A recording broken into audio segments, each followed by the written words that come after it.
We,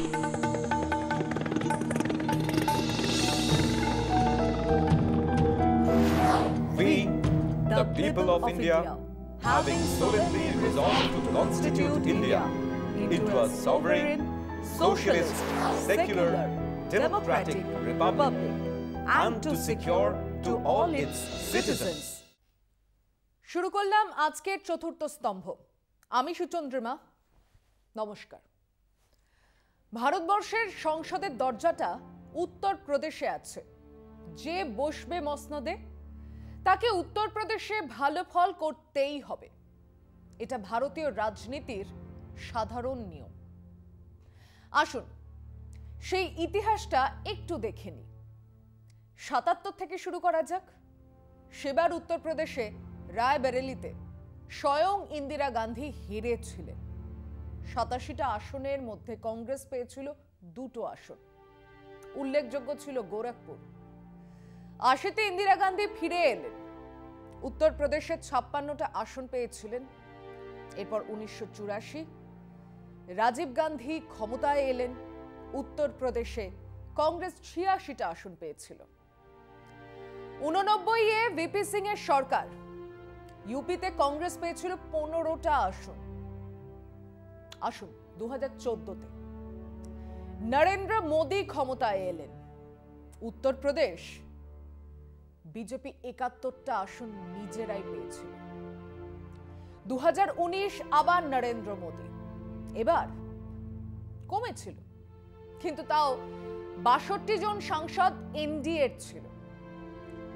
মানে খুব পরিষ্কার, ইউপি যার হাতে সে কিন্তু ক্ষমতায় আসবে। আর সেই জন্যই ২০২২-এর ইউপি নির্বাচন দেশের আগামী ভবিষ্যৎকে প্রভাবিত করবে, স্থির করবে বলাই ভালো। তো সেই উত্তরপ্রদেশ নিয়ে চেহেল পেহেল শুরু। মোদিজি নিজে বেনারসে গিয়ে আসলে নির্বাচনী প্রচার অভিযান শুরু করে দিলেন। এবারেও নিজেই নির্বাচনের দায়িত্ব নিয়েছেন অমিত শাহ। প্রিয়াঙ্কা গান্ধী রোজ কিছু না কিছু করছেন, খবর হচ্ছে। যেদিন অমিত শাহ লখনৌতে আসবেন, চমকে দেবেন সবাইকে, মিডিয়া হামলে পড়বে। ঠিক সেদিন মিডিয়ার আলো কেড়ে নিতে অখিলেশ যাদব নির্বাচনী প্রচার শুরু করলেন গোরখপুর থেকে। মানে যোগী আদিত্যর নিজের গড়ে দাঁড়িয়ে চ্যালেঞ্জ ছুঁড়ে দিলেন। প্রতিদিন, হ্যাঁ প্রায় প্রতিদিন পশ্চিম ইউপিতে কোনো না কোনো জায়গায় কিষাণ পঞ্চায়েত হচ্ছে। Campaign no vote to BJP. এখানে টিকায়ত, তো সেখানে জয়ন্ত চৌধুরী, চরণ সিং এর নাতি, অজিত সিং এর ছেলে, তিনিও জাট।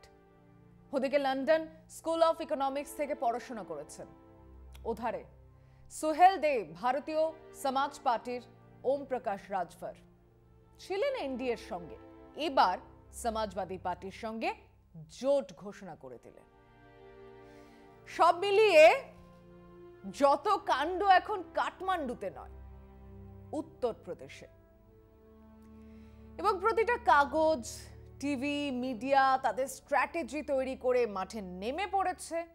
ব্যাটেলিস্তান উত্তরপ্রদেশ হিন্দুস্তানের রাজনীতির নির্ধারক। এবং নির্বাচন পণ্ডিতরাও বাদ যাবেন কেন, তারাও মাঠে। তাদের মধ্যে মোটামুটি নির্ভরযোগ্য সি ভোটার সেপ্টেম্বর, অক্টোবর আর নভেম্বর মাসে তাদের সার্ভে চালিয়েছে। সর্বশেষ সার্ভের ফলাফল এলো ৩ দিন আগে। হেডলাইন, আবার যোগী ফিরছেন উত্তরপ্রদেশে। সে কি কলরব, বধাই হো বধাই হো। প্রায় লাড্ডু বিতরণ যখন শুরু, তখন এই সার্ভে থেকেই যে খবর বেরিয়ে এলো তা ভয়ঙ্কর। অন্তত মোদি শাহের কাছে তো বটেই। প্রথম খবর হলো, হ্যাঁ ইউপিতে যোগী ফিরছেন, কিন্তু ১০০-র কাছাকাছি আসন কমে যাচ্ছে। গতবার ছিল ৩২৫, এবার ২৬০ সর্বাধিক। মোট আসন ৪০৩। গরিষ্ঠতা পেতে হলে দরকার 202। এনডিএ তার থেকে সর্বোচ্চ 58টা বেশি পাবেন। এমনিতে তো সমস্যা নেই, জো জিতা ওহি সিকান্দার, কিন্তু সমস্যা অন্য জায়গায়। সেপ্টেম্বর থেকে অক্টোবর আর অক্টোবর থেকে নভেম্বরে বিজেপির ভোট কমে যাওয়া চোখে পড়ার মতো। সি ভোটাররাই জানাচ্ছে সেপ্টেম্বরের সার্ভেতে বিজেপির সর্বোচ্চ প্রাপ্তি ছিল 290টা আসন, সেটা নভেম্বরে কমে 260 হয়েছে। নির্বাচন ফেব্রুয়ারিতে। এই হারে কমলে তো হাত থেকে বেরিয়ে যাবে উত্তরপ্রদেশ। প্রাথমিক আনন্দের পর বিজেপি শীর্ষ নেতৃত্ব এখন এই হিসেব নিয়ে ব্যস্ত। অন্যদিকে উল্লেখযোগ্য অগ্রগতি সমাজবাদী পার্টির। সার্ভে বলছে 75% আসন এখন দুটো দলের লড়াই। আগে ছিল 61% আসনে বিজেপি এসপির লড়াই। মানে যত দিন যাচ্ছে নির্বাচন ততটাই মেরুকরণের দিকে এগোচ্ছে। লড়াই এখন এসপি আর বিজেপির মধ্যে। কংগ্রেস পেলেও পেতে পারে 11 কি 12টা আসন, বিএসপি 16 কি 17। এটা এখনকার হিসেব। মেরুকরণ আরো বাড়লে বিজেপি বিরোধী ভোট যদি এক জায়গায় এসে হাজির হয়, পশ্চিমবাংলার উদাহরণ তো চোখের সামনেই আছে। বিজেপি মেরুকরণ চেয়েছে, হয়েছে মেরুকরণ। তৃণমূল কংগ্রেস আর বিজেপির বাইরে কংগ্রেস, সিপিএম, ফব আর এসপি মুছে গেছে। ইউপি কি সেই পথে? অন্তত সেই দিকে গেলেও বিজেপির ফিরে আসা কঠিন হয়ে যাবে। সময় একটা বিরতির, সঙ্গে থাকুন। বিরতির আগে বলছিলাম যে বিজেপি উত্তরপ্রদেশে মেরুকরণ চাইছে। আসুন দেখা যাক কোন পথে সেই মেরুকরণ সম্ভব, আর বিজেপি সেই মেরুকরণ আটকাতে কোন পথে হাঁটছে। কারণ বিজেপি একটা রাজনৈতিক দল যার প্রত্যেকটা সিদ্ধান্ত, প্রত্যেকটা মুভমেন্ট নির্বাচনের হিসেব মেপেই নেওয়া হয়। সে অক্সিজেন প্ল্যান্ট তৈরি হোক, কোভিডের ভ্যাকসিনই হোক, আর বাবরি মসজিদ ভাঙাই হোক, সাম্প্রদায়িক মেরুকরণের চেষ্টাই হোক, নির্বাচনের হিসেব আগে, তারপর সবকিছু। অনেকেই মনে করেন বিজেপি এক নিষ্ঠাবান হিন্দুত্ববাদী পার্টি। আন্তরিকভাবেই তারা হিন্দুত্ববাদের প্রচার আর প্রসার চায়। যারা এমনটা ভাবেন তারা একটু ভাবুন তো, গো মাংস নিয়ে তাদের পোস্টার বয় আদিত্যনাথ যোগীর এত বক্তিমে, এত আবেগ, কেন তার এক ফোঁটাও গোয়াতে দেখা যায় না, শোনা যায় না? কারণ গোয়াতে বিফ ব্যান করার কথা বললে, গরু আমাদের মা গোছের কথা বললে একটা আসনও জুটবে না। আমাদের দেশের উত্তর পূর্বাঞ্চলেও এই বিষয়ে বিজেপির হিরণ্ময় নীরবতা দেখার মতন। আসল কথা হলো নির্বাচন। নির্বাচনের প্রয়োজনে ফ্রিতে বিফ স্টেক খাবারও ব্যবস্থা করতে পারে এই দল, হিন্দুত্ববাদী দল। গান্ধীজি মুসলমান তোষণ করতেন, তাই গান্ধী হত্যাকারী নাথুরাম গডসে তাদের মন মন্দিরে বাস করে। সেই হত্যার অন্যতম সহযোগী সাভারকার তাদের আইডল। হিন্দু ধর্মের বিরুদ্ধে একটা কথা বলল আগুন জ্বালিয়ে দেওয়া হবে।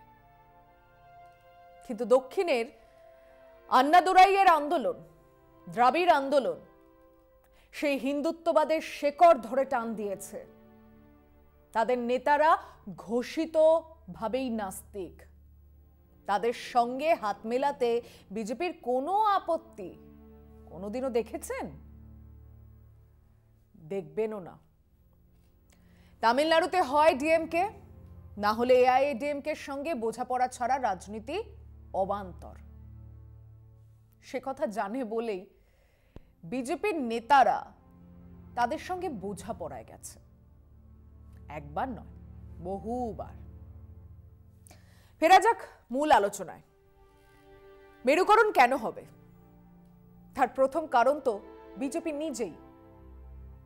তারা এতদিন ধরে মেরুকরণ তো চেয়েছে, তাদের ধারণা ছিল মেরুকরণ মানেই সোজা অঙ্কের জয়।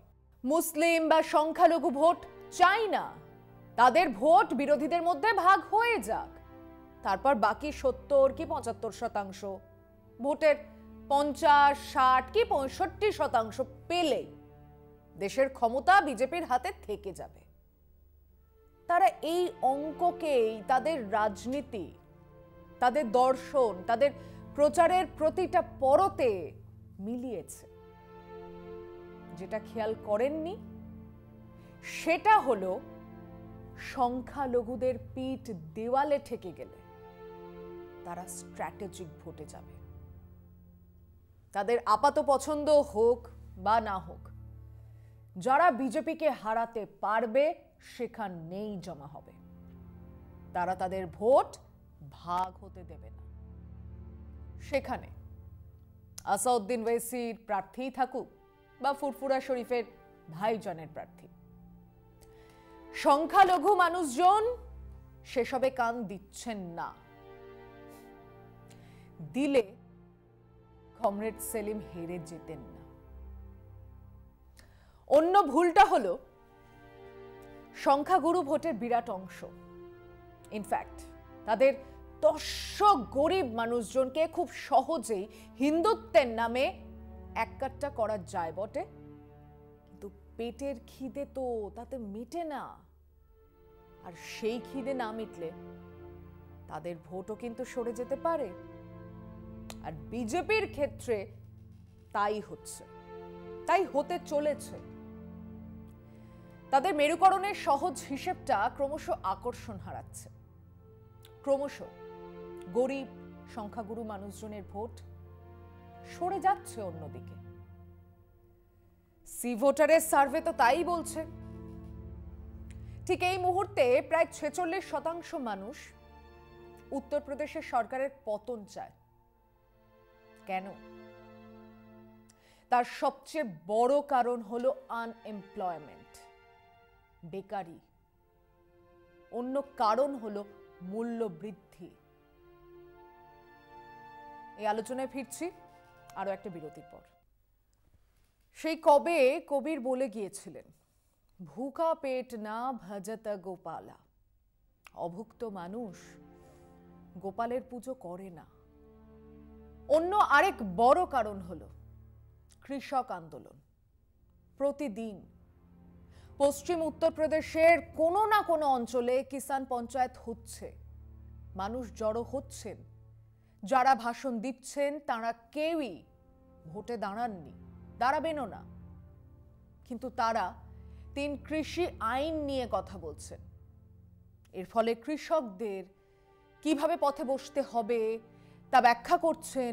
নির্বাচনী সভা নয়, কিন্তু আগামী নির্বাচনে এই কৃষক আন্দোলন বিরাট প্রভাব ফেলবে, তাও এই সি ভোটার সার্ভে বলছে। অন্যদিকে বিজেপির পুরনো খেলা, ছোট ছোট শিডিউল কাস্ট, ওবিসি গোষ্ঠীর নেতাদের ছোট ছোট দলের সঙ্গে আঁতাত করা। গত নির্বাচনেও এই খেলাটা বিজেপি, একমাত্র বিজেপিই খেলেছে। এবার কিন্তু এই মুহূর্তে সেই খেলায় এগিয়ে বা অন্তত সমানে সমানে এসপি অখিলেশ যাদব। বেশ কয়েকটা ছোট দলের সঙ্গে তিনিও আঁতাত করেছেন। ওম প্রকাশ রাজভারের সঙ্গে আঁতাত, কম বেশি 20টা আসনের প্রভাব ফেলবে। রাষ্ট্রীয় লোক দলের সঙ্গে বোঝাপড়া অখিলেশকে এগিয়ে রাখবে। এসব চলছে। এবার আসুন দেখা যাক বিজেপি মেরুকরণ থামাতে কোন পথে হাঁটছে। কারণ তারা জানে আবার নো ভোট টু বিজেপির কলে যদি ভোট এককাট্টা হয়ে এসপির দিকে যায় তাহলে হার নিশ্চিত। তারা চায় যেন তেন প্রকারেণ বিজেপি বিরোধী ভোটের মেরুকরণ যেন না হয়। লখিমপুর খেরি আন্দোলনরত কৃষকদের গাড়ি চাপা দিয়ে মারল মোদী মন্ত্রিসভার মন্ত্রীপুত্র। বিজেপি জানতো, খুব ভালো করেই জানতো, বিরোধী নেতারা আসবে, লখিমপুর যাবে। তারা টার্গেট করলো প্রিয়াঙ্কা গান্ধীকে। মাঝরাতে আটক, নানান ফুটেজ, মিডিয়া সরগরম। হঠাৎই কংগ্রেস যেন টকবক করছে। টিকায়েতকে আটকানো হলো না, অন্য রাজনৈতিক দল যেভাবে হোক পৌঁছে গেলেন, কেবল কংগ্রেসকে আটকানো হলো। কংগ্রেসকে ইউপিতে প্রাসঙ্গিক করে তোলার চেষ্টা কেবল কংগ্রেস করছে না, বিজেপিও করছে। কংগ্রেস 3 কি 4% বেশি ভোট পেলেই বিজেপির কাজ হাসিল হবে, এটা সবাই জানে। বিজেপির আপাতত লক্ষ্য বিজেপি বিরোধী ভোটের মেরুকরণ না হতে দেওয়া। এই শিক্ষা তারা আমাদের কাছ থেকে শিখেছে, বাংলা থেকেই শিখেছে। দেশের প্রত্যেক রাজ্যে তারা একই খেলা শুরু করেছে। বিরোধী দলগুলো যদি বোঝে তো দেশের মঙ্গল, না বুঝলে আবার বিজেপি আসবে। যেটুকু সংবিধান বেঁচে আছে, যেটুকু সাংবিধানিক সংস্থাগুলো বেঁচে আছে, যুক্তরাষ্ট্রীয় কাঠামোর যেটুকু অবশিষ্ট আছে, তাও শেষ হয়ে যাবে। সাধু সাবধান। আজ এ পর্যন্তই। ভালো থাকবেন, সুস্থ থাকবেন।